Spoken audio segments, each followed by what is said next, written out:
everyone. You're welcome to Selfie with Sam, and I'm Sam. So today we'll be talking about the formation of tissue fluid. In the previous class or video we've had, we talked about blood plasma, the components of the blood. Then we focused on blood plasma. Now, this is the first video, though. The next video we'll talk about the white blood cell. We'll talk about the blood composition of the blood in general. But we're going to start with plasma. But before we do that, I would like us to first of all understand what we refer to as the whole blood. Now, if you look at the image here, you will see this. This is the blood. We used to say this is a blood, centrifuged blood. Now, centrifuge has to do with a machine that spins liquid components. Now, here we're dealing with blood. So when this machine spins these liquid components, which is the blood, there's going to be a sediment that will be in 4 different layers. Now the most dense is going to settle at the bottom part, which is here we have the red blood cell. Now when you cut yourself, you're going to see the blood coming out is going to be red. Reason is because there's more percentage of red blood cell in the blood than other components. Yes, I know we have plasma here, which is 5%, but when you talk about the main components of blood, you're referring to the red blood cells, the white blood cells, and the platelets. Okay. Now, red blood cells makes up 40% of the whole blood, and is more dense. That's why you see it sitting at the lower part of the test tube. Then the next one is the white blood cell and the platelet. Now, the white blood cell and the platelet takes about 1%. Now, if you look closely, you will see a little bit of a color differences within this place here. So that is where you have the white blood cell and then the platelet. So they take about 1% of the whole blood, and then we have the part we call the plasma. Now this plasma is the fluid part. It's like an environment that houses that lubricates every other cell component that we have. Now this plasma consists of water, consists of ions, proteins, some nutrients, some waste, and then gases as well. Okay, so let's look at the plasma, and then we'll look at how tissue fluid is formed. Now, tissue fluid is formed through the plasma. So plasma is what brings about the formation of tissue fluid. Okay, so let's look at how this tissue fluid is formed. First of all, when we say tissue fluid, what comes to your mind? What is tissue fluid? So here we have, you said, is aka interstitial fluid. Now, when we talk about interstitial fluid, we are looking at interstitial fluid refers to a space between cells or tissues. Okay, so tissue fluid is not within a vessel. It stays on its own. It stays within the tissues. Okay, now plasma runs inside the vessel. So the 4 components we mentioned before: plasma, red blood cell, white blood cell, and platelet, they runs inside a vessel. So this, sorry about that. Let me get my, sorry, 1 minute. Okay, so it runs inside. Now this place is the vessel. So we don't know if it's a capillary vein or artery, but it's a vessel. Okay, so all the blood components runs within a vessel. We've talked about that before. But when it comes to tissue fluid doesn't run within a vessel. It runs outside the vessel. That is within the tissue. That's why it's called the tissue fluid that exists within tissues. Okay, now we use what is evades the cell. So all these cells you see here, they are being surrounded by the tissue fluid, and it's also the medium of exchange of materials between cells and blood. Okay, all right, so it's formed by blood plasma. We talked about that. So we'll be looking at how it is formed. Now at the end of the day, it's going to get back into the blood stream or into the blood vessels. Reason, if you leave those components there, it's going to form a disease we call the edema, where we have the excess accumulation of fluid, causing the swelling of bodies and all of that. We call that edema. You can read more about edema to know what edema is all about and how edema carries out function. That's what edema is in general. Okay. All right, so let's look at how tissue fluid is formed from blood plasma. Now, if you look at this image here, you will see here we have the arteries and here we have the vein. So at this point, there is a high pressure of blood in the artery, and while in the vein there is low pressure. Now, why is it like this? Then the artery is closer to the heart, and the ventricles within the heart is what pumps the blood out of the heart. So the pressure within most especially the left ventricle of the heart is very high. So this pressure is what moves into the arteries, and artery is what takes blood away from the heart. Artery takes blood away from the heart, while vein brings blood back into the heart. Okay, so and if you look at the structure of an artery, you see the three layers. We've talked about that before in the previous class. So we have three layers. One of them has a collagen that has this tensile strength that holds the artery together, preventing it from collapsing as a result of the high pressure that's receiving from the heart. Okay, so artery is designed to withhold pressure from the heart. Okay, so due to differences in blood pressure at arterial and venous end. Now, okay, let's get to the venous end though. Okay, now blood pressure in arterial is higher than blood pressure in the venous. Now, when we talk about arterials, venous and arterials. Now, when artery starts branching, we refer to them as venous. As arterials. We've talked about that as well. When veins as well starts branching, so somewhere here you will have the venous, while somewhere here we'll have the arterioles. So you can look at the structure of the vessels and you get to understand it better.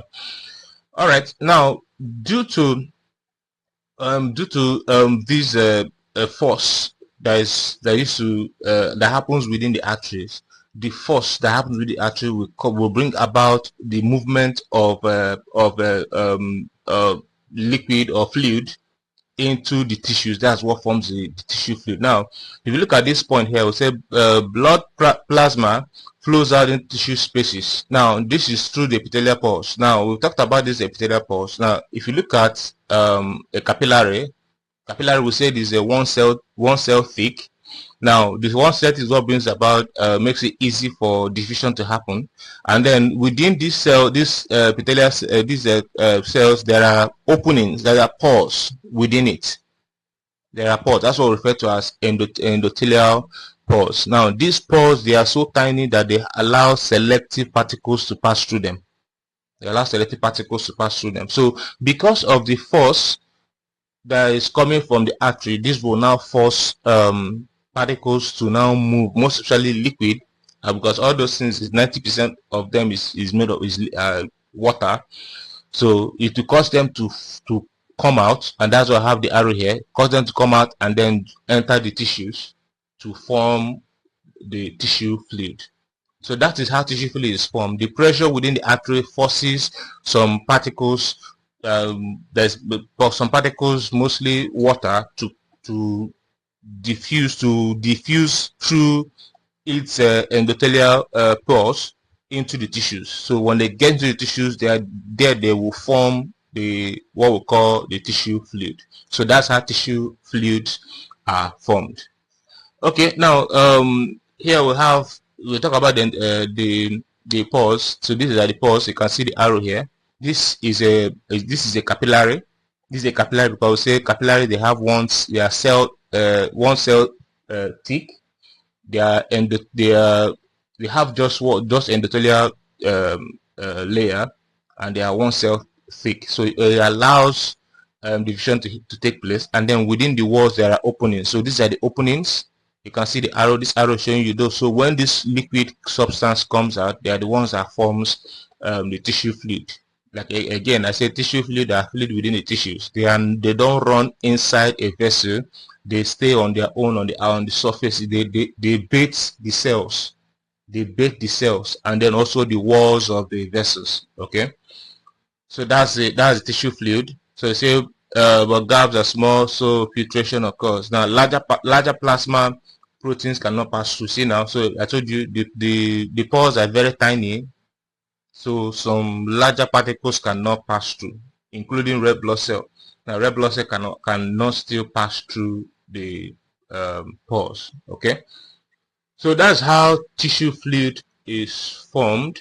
Now again, when you look at the composition, we've talked about some components that forms the tissue fluid. Not all particles of the plasma form the tissue fluid.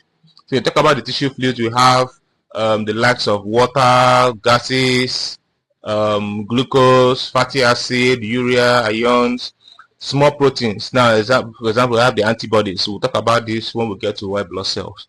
So we have the antibodies now. Overall, there's lower concentration of proteins within the tissue fluid compared to the plasma. Remember, it's just very few proteins are allowed to pass through. So for that reason, tissue fluid is going to have lower protein concentration than the plasma itself.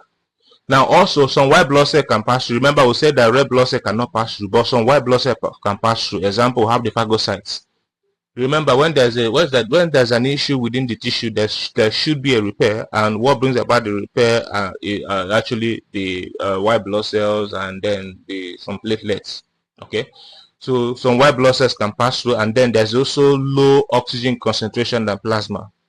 Okay, there's also low oxygen concentration in plasma. So no platelets, no large proteins, no RBC. But there is white blood cells and there is antibodies. And then water, gas, glucose, fatty acid, urea, and so on and so forth. Remember I told you these water that forms the tissue fluid needs to be removed, needs to go back into the plasma, into the blood, because if they remain there, they're going to cause the disease I refer to as the edema. Okay, now blood, here is the artery and here is the vein. Okay, now blood coming from the heart is, let's say this is the heart. Blood coming from the heart goes into the artery. Now there's high pressure within the artery. Remember I told you how the addition is formed, the tissue fluid is formed. This as a result of the high pressure in the artery. Okay, so because of the high pressure, there's going to be a force that will push water and some other components out through the endothelial pores. Okay, now that's what I have said, net movement of water out. So water will be pushed out from this artery because of the pressure. Okay, and as it goes into the vein, there's going to be net movement of water back in, reason the pressure reduce, thereby causing water to go back in. Now when you talk about here we have, say, hydrostatic pressure gradient. Now you can see now there is more hydrostatic pressure inside the artery than within the tissue section. But when it comes to that of vein, there is lesser hydrostatic pressure. So that's why I say the pressure is what brings about the movement of water into or out of the arteries or the vein. Now mind you, about 90% is returned back to the blood through endothelial gaps.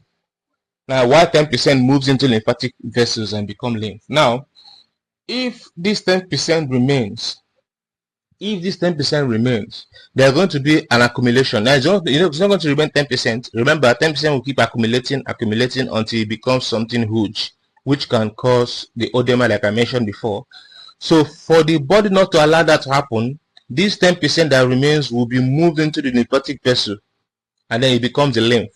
So when you talk about lymph brings about a balance in the water content in the body. Lymph brings about a balance in the water content. So when water is high, the lymph tends to help regulate it, remove the excess, send the excess back to the bloodstream so they can easily leave. Okay, now this 10% said is the lymph. Now the 10% moves into the lymphatic vessel and to become the lymph. and then this lymph now is being returned to the blood via the what we call the subclavian veins. Now, what do we mean by subclavian vein?